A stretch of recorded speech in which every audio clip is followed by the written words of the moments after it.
Hello, I'm A.G. Harmon, and thank you for attending the last of our presentations in this year's Student Scholar Series. As you may know, the series was instated 3 years ago in order to recognize notable legal scholarship produced by members of the student body during the previous academic year, and to foster the skills associated with presenting and defending that scholarship in a professional conference-style setting. Today's presentation will be made by third-year student Jay Aul. But before I introduce Jay, I'd like to first introduce the respondent to the presentation, Kathleen Abernathy. Ms. Abernathy joined Frontier Communications Corporation in 2010 as Chief Legal Officer and Executive Vice President, Regulatory and Government Affairs. In practice, she has been a partner at the law firms of Wilkinson, Parker Nauer, and Aiken Gump, Strauss, Hauer, and Feld. And from June 2001 to December 2005, she served as Commissioner at the Federal Communications Commission. She is, of course, a practitioner in residence here at CUA Law School, and we're honored to have her here today. Now let me introduce our presenter today, Jay Aul. Jay is a graduate of Montana State University Billings with a BS in Sociology and a BA in Biology. While here at Catholic, he has been co-vice chancellor of the CUA Communications Law Moot Court team and is a certificate candidate in the Institute for Communications Law Studies. He has held legal internships with the National Geographic Channel, the Alliance of Artists and Recording Companies, and with the FCC in the Office of Commissioner Michael J. Copps. Upon graduation, Jay will begin a clerkship with the U.S. Court of Federal Claims Office of Special Masters under Chief Special Master Sandra D. Lord. Jay tells me that his interest was piqued in this area of scholarship after taking a class in copyright law with Professor Susanna Fisher, and he pursued that interest with a directed study under Professor George Smith, and we thank Professor Smith for being here today. He brought Jay's scholarship to the attention of the selection committee, and he was an overwhelming choice. So now I'll turn the floor over to the last of this year's student scholars, Jay Aul. The title of his presentation, again from the top, The Continuing Pursuit of a General Public Performance Right in Sound Recordings. Jay.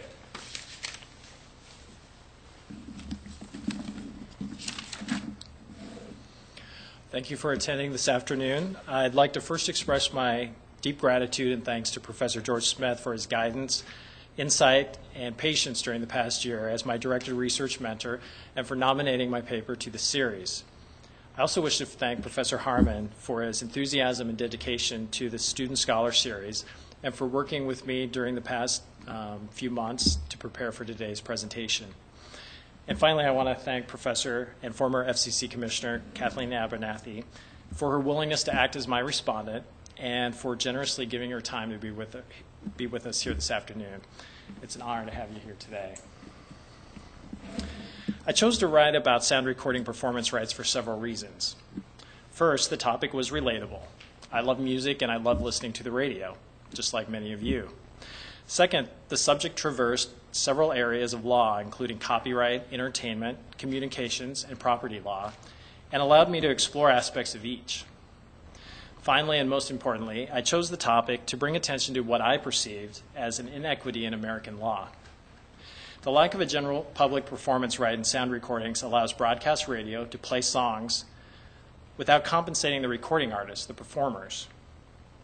It struck me as unfair that an industry or business could profit from the use of another's property without being required to obtain permission or pay compensation for the use. As a roadmap, I'll begin with an introduction and then work towards answering 3 questions. What is the sound recording performance right? Is such a right justified? And what should Congress do? And then I'll close with a conclusion. Author Pat Conroy writes, "Without music, life is a journey through a desert. Thankfully for the modern sojourner, the desert is in full bloom. Music is everywhere. Whether you're unwinding at home, camping in the woods, or stuck on the Beltway, you need only press a button to be enveloped by music. From broadcast and satellite radio to iPods and MP3 players, to compact discs and traditional records and tapes, there's unlimited choice as to when, where, and how music can be experienced. With the average American listening to about 20 and a half hours of radio per week and more than 13 million songs available for purchase from iTunes, it's no surprise that music is a multi-billion-dollar global industry. Music revenues in North America hit $25.3 billion in 2009, with worldwide revenues topping $65 billion. But while the recording industry as a whole has benefited from music's phenomenal growth, recording artists, the performers who actually sing the songs that we love, have not received an equitable share of the proceeds, especially revenue generated from radio airplay. Though most of us give little thought as to how those who create music are compensated for their time, talent, and financial investment, it's an important consideration nonetheless, given the potential impact on the creation of new music and from a perspective of fairness. If asked to speculate, one might easily assume, generalizing from the success of a handful of highly visible superstars, that recording artists are well paid, even overpaid. But for many recording artists, having a chart-topping hit or a song played on the radio does not always guarantee money in the bank. In reality, scores of performers find themselves buried in debt before their first album is released, and they spend years repaying advances in production costs. And while artists generally receive royalty payments for the sale of their sound recordings or a fee when they perform live, the specific terms of their compensation depend on numerous factors, ranging from domestic and international copyright laws to the often one-sided contracts they sign with their record labels. So for every Elvis Presley, Lady Gaga, or Justin Bieber, there's thousands of performers, though talented, who achieve only minimal success by comparison and often hold down routine jobs to make ends meet. Consequently, for many recording artists, especially those whose albums and tracks are not selling in large numbers or who were one-hit wonders, every available source of income is important. Unfortunately, one potential source of income is unavailable under U.S. law. Since debuting in the early 1920s, commercial broadcast radio has been exempt under U.S. copyright law from paying recording artists and record companies a royalty when their songs are played on the air, or in the language of copyright, performed publicly. As a result, recording artists and record companies are unable to collect a significant amount of money owed to them from domestic and foreign airplay, an inequity that exists because U.S. copyright law does not recognize or provide for a general public performance right in sound recordings. So, what is a public performance right? For that matter, what is a sound recording? The answers to both these questions can be found in the U.S. copyright statute. Copyright in the United States is governed by federal law, specifically Title 17 of the U.S. Code. The subject matter of copyright is defined in Section 102 of that title. This section lists categories of works protected by copyright law. Though not long, the list is very broad. It covers categories that you'd expect, such as literary works, written music, plays, sculpture, motion pictures, and today's subject, sound recordings. It also includes some categories you might not expect, like choreography and architectural works. A couple definitions at the start: sound recordings and phonorecords. Sound recordings under U.S. copyright law are the actual recordings when an artist sings a song, the actual recording that is made of that music session. That's called the sound recording. The phonorecord is either a CD or some other media that the sound recording is put on. So copyright law has these different divisions for those different categories. The third category is musical works, which was covered on the last slide. It's one of the covered categories of copyright law. Musical works are the actual written music. Section 106 provides the exclusive rights for copyright holders and is in many ways the heart of the Copyright Act. The rights include the right of reproduction, to make copies, the right of distribution, which is to sell or let others sell, and the right to perform or display a work publicly, depending on the type. For example, you can't perform a sculpture, but you can display a sculpture. So that's why there's a difference there. Of importance to our discussion today is that sound recordings are not listed under subpart 4 and 5. There's no general public performance right for sound recordings, unlike the musical works, which are listed in both 4 and 5. Instead, sound recordings have only a limited, specified, narrow right of performance by digital audio transmission, which is noted in 6.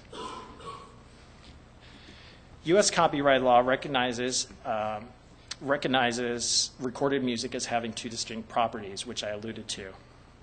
The musical work, which is the written music, as well as the sound recording, which is the actual recording. And it grants different rights to each. The copyright owner of a musical work, usually the songwriter or the music publisher, has a public performance right entitling him or her to a royalty whenever that work is performed publicly, whether radio or otherwise.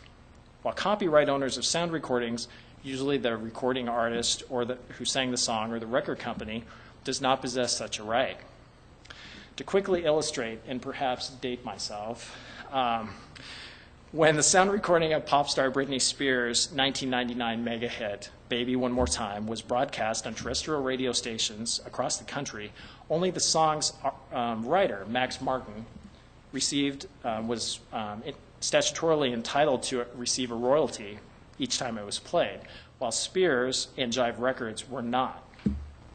However, if Max Martin and Britney Spears had co-written the song, both would have shared a royalty as songwriters, but Spears still would not have received anything for the performance of the sound recording.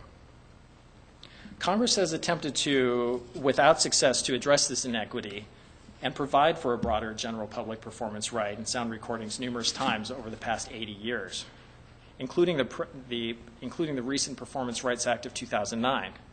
But with each reconsideration, lawmakers encountered the same arguments made by the same stakeholders, all confidently asserting the rightness of their own position and refusing to compromise. While some progress was made with the passage of the Digital Performance Rights and Sound Recordings Act of 1995, which created the narrow digital performance right in sound recordings that we saw in 1066, a general public performance right in sound recordings remains elusive. After decades of failed attempts, the question that must be answered is whether a sound recording performance right is justified. For nearly a century, the merits of granting a public performance right, general public performance right in sound recordings has been debated. Today, much of the debate is crystallized around economics and ideas of fairness, with several arguments resurfacing with regularity. One of the most common in this regard focuses on the unfairness of allowing a business or industry to profit from the use of another's property without requiring it to obtain the owner's permission or pay compensation for the use. Performance rights supporters contend that U.S. copyright law has sanctioned a highly inequitable and unusual business model wherein broadcasters are permitted to obtain their primary input, sound recordings, without having to pay the owner of the sound recording, who in turn are prohibited from telling broadcasters not to use their property. Opponents simply counter that radio airplay promotes sales. That is, listeners hear the song and go out and buy the song. The promotion argument, however, is not as persuasive today given that radio airplay is no longer a guarantee of sales, but in fact has the opposite effect. In 2007, researchers found that radio airplay was largely a displacement for sales of sound recordings. The repeated performance of sound recordings on the radio, the repeated performance of a song on the radio, which certainly is a sign of the song's popularity, is of little value to the sound recording copyright owner if listeners don't purchase the song. Promotion is only valuable to the extent that it generates sales. Performance right opponents also justify the current state of affairs by characterizing radio's relationship with music as symbiotic, arguing that a performance right would upset a mutually beneficial relationship. That is, radio and music actually work hand in hand to promote each other. But as observed, radio's contribution to this relationship, the promotional value, is not commensurate with the benefits it receives from sound recording copyright owners. Radio does not exist to promote music. Instead, its interest in music is to use it to attract listeners and advertising dollars. Finally, performance rights supporters argue that legislative change is needed to end the ongoing loss of hundreds of millions of dollars in foreign royalties. American music enjoys great popularity abroad and gets more foreign airplay than any other country. However, U.S. law prevents payment for foreign radio performances. While numerous nations provide for a sound recording performance right, the United States does not recognize such a right and therefore frustrates the reciprocity provisions of international copyright treaties. The United States is a signatory to two major international copyright treaties, one of them being the Berne Convention, which provides for reciprocity whereby nationals of member countries receive the same protection afforded to citizens of that nation. Because the United States does not recognize a performance right in sound recordings, member countries that do grant such a right refuse to recognize that right for American copyright owners. So if they follow the reciprocal treatment doctrine and we don't recognize their performers, then they're not going to recognize ours. As a result, U.S. copyright owners, U.S. sound recording copyright owners are denied compensation for the performance of their music abroad, even though those same foreign countries compensate their own performers and other artists of other countries. This is an incredible economic loss that recording companies and recording artists, as well as the larger economy, would lose approximately $100 million in royalties annually without Congress taking action is puzzling. While I find the arguments on both sides compelling, I wish to dig a little deeper to evaluate the merits of a general sound recording performance right through the lens of several legal theories. In the interest of time, I'll now briefly discuss just two of the three that I researched: incentive and economic theories and right of performance theory. Incentive and economic theories firmly undergird the rationale for U.S. copyright law and have been recognized by Congress and the courts. American copyright law is rooted in the U.S. Constitution, which explicitly empowers the Congress to promote the progress of science and the useful arts by securing for a limited time to authors and inventors the exclusive right of their respective writings and discoveries. Using this power, the first Congress enacted the Copyright Act of 1790, which provided copyright protection to authors and proprietors of maps, books, and charts. Now, although copyright law has expanded significantly since 1790, the underlying goal remains the same: to promote the progress of science and the useful arts. In order to accomplish this objective, copyright law endeavors to incentivize artists to create new works by granting them a limited monopoly over the reproduction, distribution, and performance or display of their works. While some have questioned whether a performance right in sound recordings would actually motivate or incentivize artists to produce new music and thus contribute to the fulfillment of copyright's objective, it's not unreasonable to believe that a performance right would in fact be a strong incentive to a majority of artists who, for the most part, are struggling to make a living. From a different perspective, a performance right in sound recordings could provide record companies an incentive to invest in lesser known or traditionally unprofitable artists. Record companies have focused traditionally on, or primarily on, artists who have broad appeal or who are known to be able to sell large volumes of records and thus make a profit. The promise of a performance right royalty to supplement the lower quantity record sales of unproven artists could encourage record companies to make an otherwise unjustified or risky investment. As already highlighted, broadcasters commonly argue that a performance right for sound recordings is unnecessary, since record sales resulting from airplay are sufficient to incentivize recording artists to create new works. While this may have been true in decades past, listeners no longer turn on the radio, hear a song, and run down to Tower Records to buy that song. Instead, consumers get their music through the performance of it, whether through standard radio, niche programming, or on-demand access. Research indicates that increases in time spent listening to music radio do not increase sound recording purchases, but seemingly decrease their sale. This research shows that listening to music radio is a substitute for music listening that might otherwise have come from purchased sound recordings. A sound recording performance right is also supported by economic theories as well. Broadcasters contend that the exchange of airplay for the royalty-free use of sound recordings is an equitable trade. However, the benefit to broadcasters far exceeds the benefit accruing to performance and record companies. Though airplay is not devoid of promotional value for sound recordings, such value diminishes the more often a song is played, as the listener has little reason to purchase what is available on a regular basis for free. But the result is different for broadcasters. The more often a station plays a song that's popular with its audience, the more likely it will retain the audience, and maintain or increase the size of the audience, which also will increase advertising dollars. Additionally, the absence of a performance right in sound recordings strips recording artists and record companies of the ability to prohibit or withdraw from the exchange, a situation which is contrary to free market principles. In an economy predicated on property rights, it's property owners, not those using the property, who should decide whether or not to give their product away in the name of promotion. A performance right in sound recordings would ensure that the benefit received by sound recording copyright owners is commensurate with their contribution to the broadcast enterprise and not entirely speculative.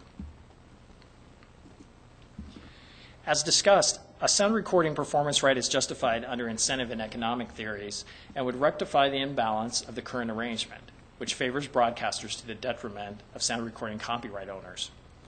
Similarly, right of performance theory, which is also concerned about protecting economic interests, supports sound recording performance rights. Right of performance theory, which is relatively new and derived from entertainment law's right of publicity doctrine, is concerned with the direct exploitation of a performance. Some commentators find support for the right of performance theory in the 1977 U.S. Supreme Court decision, Zucchini v. Howard Scripps Broadcasting Company. This well-known case involved a human cannonball act that was recorded by the local television station and aired in its entirety for the station's viewing audience. Claiming economic injury, the plaintiff sued the television station. The court held in favor of the plaintiff and overturned Ohio Supreme Court's ruling. In its decision, the court recognized that members of the community would have no reason to pay for attendance to the show if they could watch it for free on television. Because the right of performance theory is concerned with protecting direct performance opportunities, it's useful in analyzing the merits of a sound recording performance right. As discussed, radio airplay is no longer a guarantee of record sales, but is in fact a substitute, and thus represents the loss of a paid performance the artist would have received from a purchase of a sound recording. Right of performance theory seeks to ensure that the performance of creative works, such as sound recordings, do not directly compete with a celebrity's primary income earning potential, record sales. Without a performance right, sound recording copyright owners have little control over the public performance of their work and experience a loss of revenue as a result. Similar to the Human Cannonball Act performer, a sound recording copyright owner is economically injured when broadcast radio becomes a substitute for purchasing records. Right of performance theory therefore supports amending the U.S. copyright law to provide a sound recording performance right. Although dozens of bills seeking a performance right in sound recordings have been introduced over the past 8 decades, all have fallen short in achieving their goal. The most recent bill, the Performance Rights Act of 2009, came close in its attempt to balance the interests of diametrically opposed stakeholders and should serve as a model for future performance rights legislation. Importantly, the Performance Rights Act of 2009 sought to amend Sections 106, which we saw earlier, and 114 of the Copyright Act, expanding the limited public performance right in sound recordings to include an exclusive right to perform a sound recording publicly by means of audio transmission rather than only the digital audio transmission. Section 114D1, which provides exceptions for public performance of sound recordings, would have been amended to eliminate the exception for broadcast radio. Had the bill become law, it would have required stations to pay copyright owners a royalty payment for the use of their sound recording when played on the radio regardless of platform, whether broadcast, satellite, or internet. The bill also provided a number of protections crafted to address the concerns of songwriters and broadcasters. For example, to ensure that a sound recording performance right would not excessively burden broadcasters economically, the bill offered special treatment for small, non-commercial, educational, and religious stations, and for the transmission of religious services and incidental uses of music. And the bill provided a per-program license for broadcast stations that make limited use of sound recordings, such as like sports channels. In order to ensure that the owners of musical works would not be negatively impacted, the bill guaranteed that songwriters who already enjoy a performance right through musical works would continue to be paid a royalty whenever their musical works were broadcast on the radio. Songwriters and music publishers have long feared a full performance right in sound recordings, believing that it could reduce the share of the performance royalties pie, especially if, as they theorize, the total generated from performance rights royalties remain the same. Finally, the bill sought to protect performers by ensuring that they always receive 50% of the performance royalty, regardless of whether the license was awarded under the statute or privately negotiated. By requiring half of the payments to go directly to the performers without going to any third party, the legislation guarded against the performance royalties being completely consumed by record companies. But more must be done.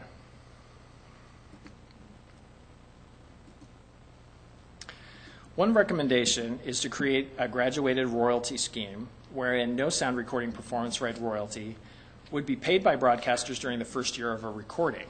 Royalty payments would begin the second year and increase over time to a maximum defined percentage. Such a framework would account for the promotion benefit enjoyed by a sound recording early in the recording's life, while ensuring that a recording artist is compensated for the use of the recording as the promotion value wanes. The second recommendation concerns performers' moral rights. Though not discussed today, my article argues that performers should be given a measure of control over the public performance of their sound recordings. Specifically, performers should have the ability to withdraw their work from airing based on personal, moral, or religious beliefs. This ability, however, would not allow sound recording copyright owners to block the use of the underlying musical work by any other recording artist who wanted to record the song, and would therefore have little if no effect on the rights of the songwriters.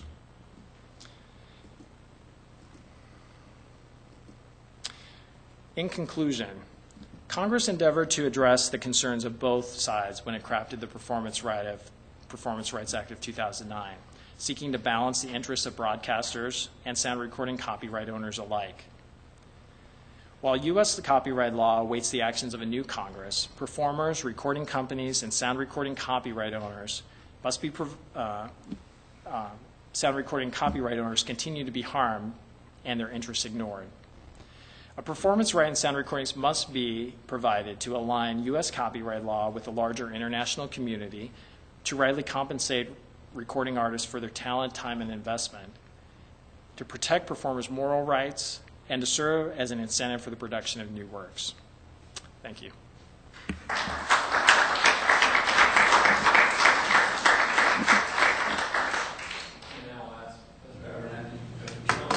Sure. So I assume this is more question and answer. Great. So first, thanks for inviting me. Thank you, Professor Smith, one of my favorite professors, for inviting me to do this, because this was great fun to read this paper, since it's in an area that I don't practice or work at the moment, but something that I'm well aware of. So let me ask you this, because as I was reading the paper and the studies, like one of the studies about how radio play disincents individuals from buying records, that was a 2007 study. So tell me what change you see. Are we fighting yesterday's battle in light of all the new technology changes? Because I look at how my daughter buys content, and if she hears it on the radio and likes it, she will buy it like that, because she doesn't want to have to fool with the radio. She wants to design and embrace her content on the little bitty devices that now exist, so that we're getting our entertainment in different ways. And you have the YouTube coming into the whole context of where we know content's created. So I guess while I may be where you want to end up, is that your best argument, given how technology is changing the way that consumers are getting content? I definitely think that, one of the things that was surprising to me was that, given that this is a recurring argument, it's been going on for 80 years, that the argument does seem to, the studies that would the 2007 study, that seemed to be like the most current information, which is surprising given like what you said, right. The technology is far ahead of 2007. Right. And someone also had asked me too along those lines, well, why, how is radio a disincentive when people can go out and, you know, buy a song or you know, listen to it on like Rhapsody or something like that. And I think that the argument is for that, people who subscribe to services, you know, those people are actually, even though they're not buying the sound recording, you know, so there could be that argument, well, radio isn't, what's the difference? Well, the difference there is that Rhapsody and those kind of providers actually pay royalties, so the recording artist is getting money in their pocket, even though they're not selling a record. As far as keeping up with, you know, consumer behavior and purchasing, I think that it is a difficult argument to say that, you know, radio alone is, you know, making a big dent, you know, when all these other services such as iTunes and so forth are out there that people can, instead of buying the whole, you know, album, they can actually go buy the sound recording, which I'm probably undermining my own argument, but yeah, but you're supposed to. So but the fact is, right? The fact is that you know, people might even be more likely to buy the sound recording because they can buy the individual recording rather than the phono record with like 5 other songs that they don't want. Exactly. So I think that from the opposite perspective, there's definitely a valid argument that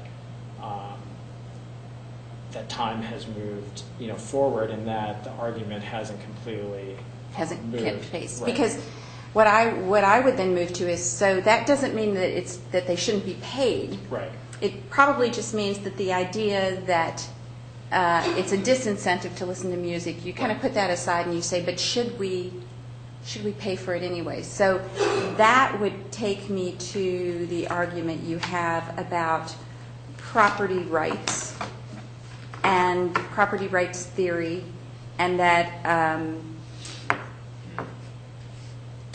should we as a country, should legislators actually sanction a disparate model that benefits one provider over another? In other words, it wouldn't be quite as much about the performer versus the broadcaster so much as it is about why is there even different regulatory frameworks. So talk about that for a minute, the whole property rights and why we would want to see a reconciliation of this. Right. I think that one of the interesting arguments about the, you know, from the performance rights supporters feeling that their property is taken, that it's almost like a taking, that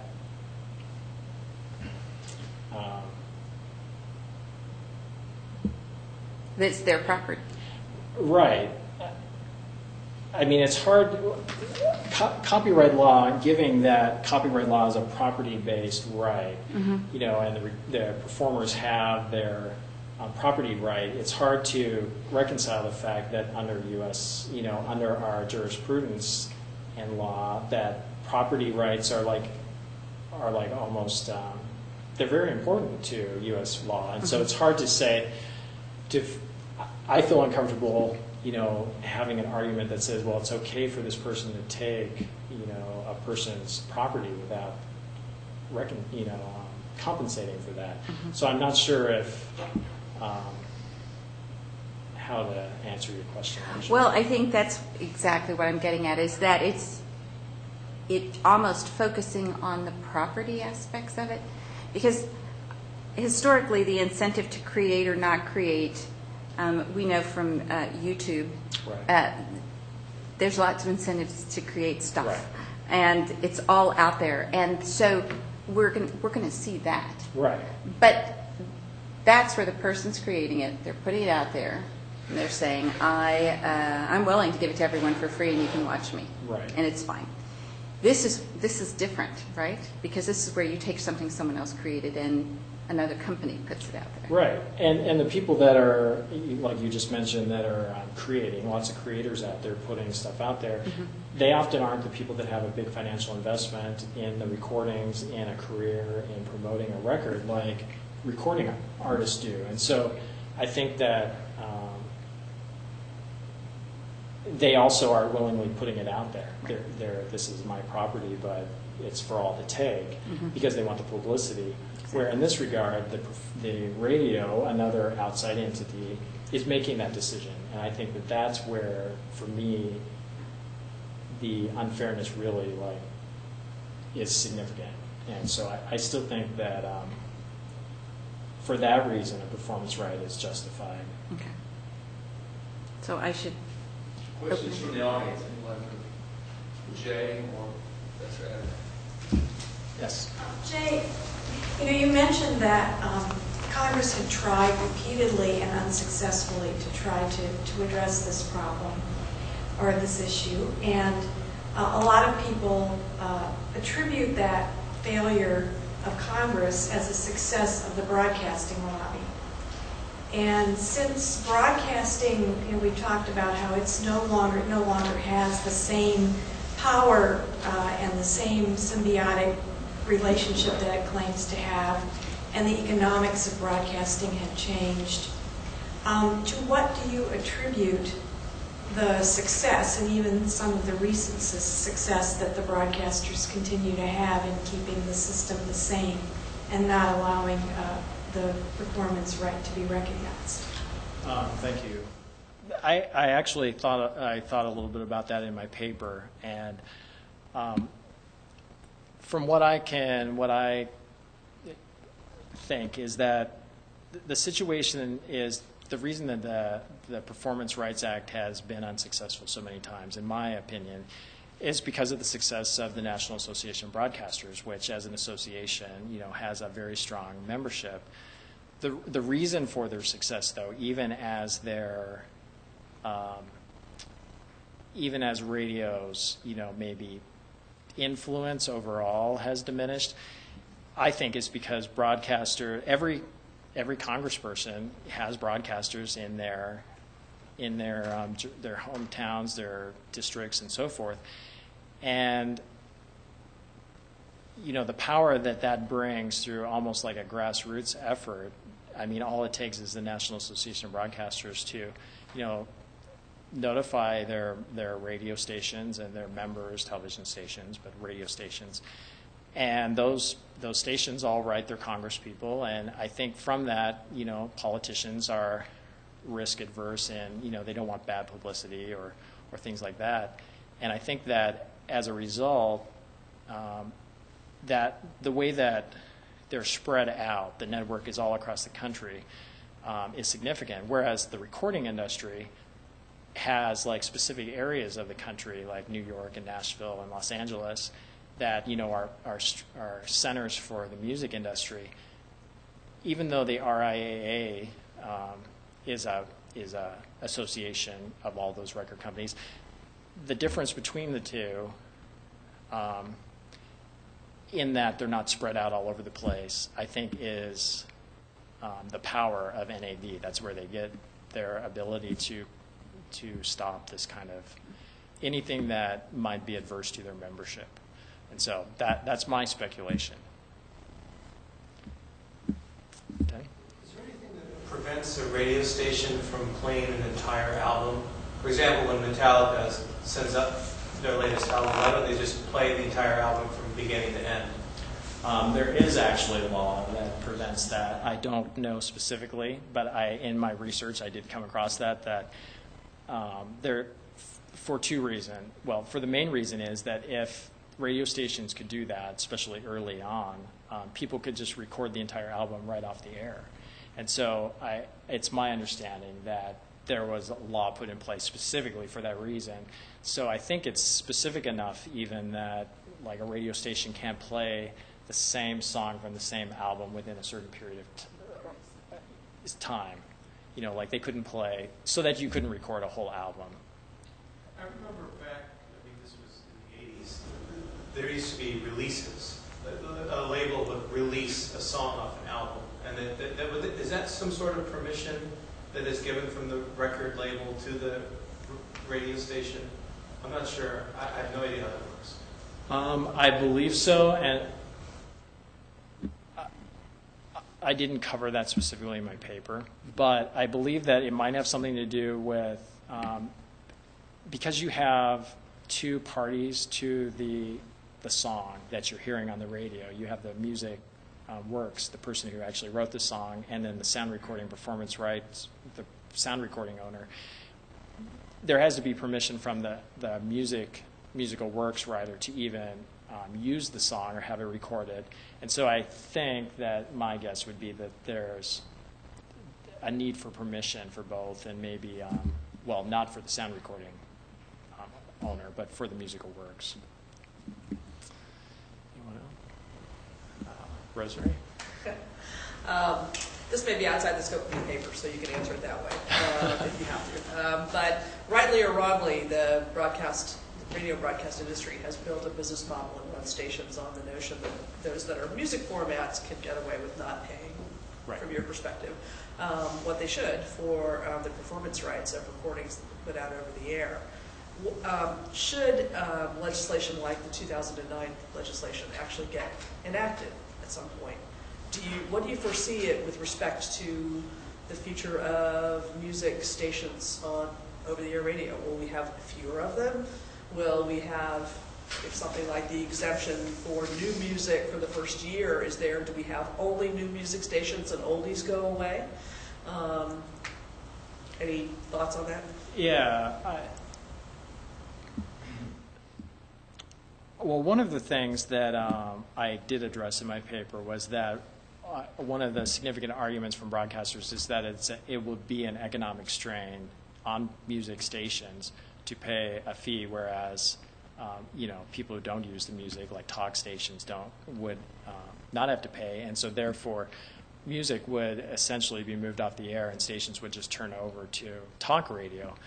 From what I could tell in my research, though, I'm not sure if broadcasters might be overstating the situation.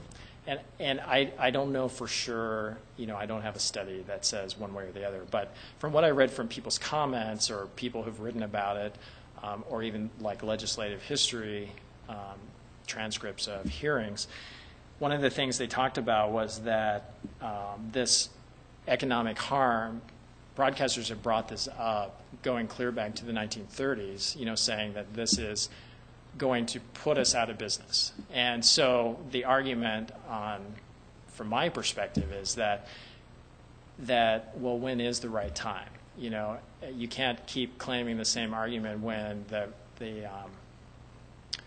times have changed and economics have gone up and down.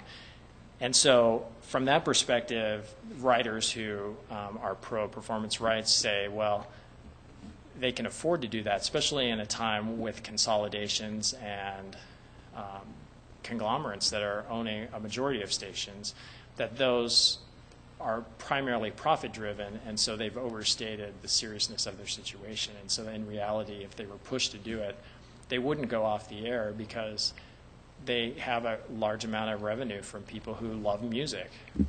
So I tend to think that perhaps they would not go off the air.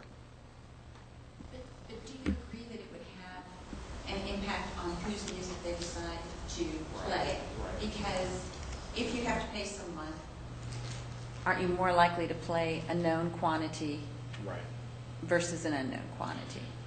Well, I think that one of the things that I kind of struggled with and thought about as I was thinking about, well, what would recommendations be? One being that there'd be a graduated royalty, and then that would account for oldies. But then again, stations aren't going to want to pay for oldies because they're old, and they're wanting to attract. Actually, they might. I mean, here it could have the perverse incentive. If you know who your target audience is and you know that they want all 70s and 80s, you'll play those songs. Right. Let's say you're 99.5. I think that's the one that my daughter listens to all the time. And so you're constantly playing edgy stuff. Right. Do you go for any new people, given that you're going to have to pay? Well, I think that that's where my graduated payment scheme would actually help, because radio stations could take on a new artist or edgy music for a period of time, perhaps a year, and not pay any royalty at all. And so therefore, they could test drive essentially a new artist before having to pay. I think that you're right, though, about people actually wanting to listen to oldies and radio stations willing to play them, because that's essentially why they do it now. Because right now, they don't pay anyone, whether you're oldies or not. Right. So that's equal. And I think that most people, myself included, enjoy music from certain periods in your life. And so, oldies, I think, would be our safe bet. I was going to respond to know about my friend. Your first question about whether the debate is still ripe, I think it actually is, because even though the model still fits that I hear a song on the radio, I'm going to go buy it. The fact that I'm as a consumer in an age of more proliferation of music, I'm bombarded with more types of music from more sources. So, yet I have a finite amount of money. Statistically, the chances of me, going to buy one song over another are lower. So, I think it almost Statistically, your total volume of purchases may actually have grown versus previous times when people bought music, but your odds on buying a particular artist, is that what you're saying? Because I would think people... I have $100. I don't Right. earn much more than I did 10 years ago, or Right. whatever my last job was. I hear music on broadcast radio. I hear music, on from TV commercials. I listen to Pandora or Real Player, if that still exists anymore.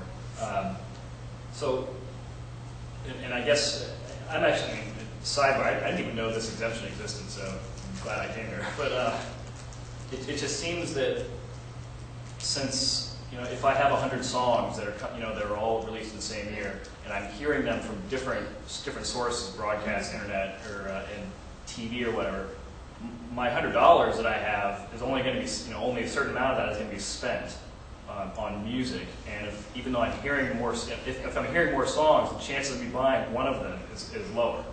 Actually, I believe that what you'd need to do a study, but I believe the study would show one of the reasons for the iPods and the proliferations of the MP3 players is that the goal had been to increase the share of your wallet that you spend on music.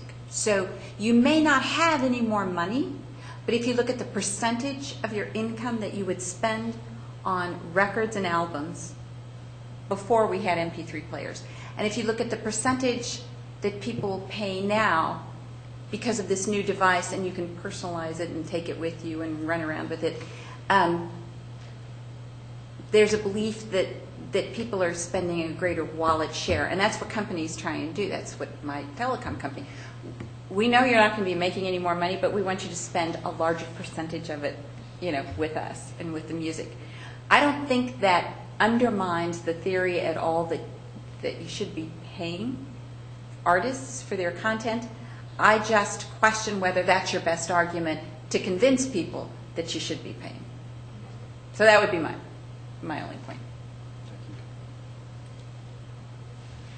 Well, we can continue the conversation down at the atrium. We have a reception in Jay's honor. Let me thank Jay. We had a pen with your name on it. Who wouldn't want something like that? I know. Thank you so much. An impressive end to the Student Scholar Series this year.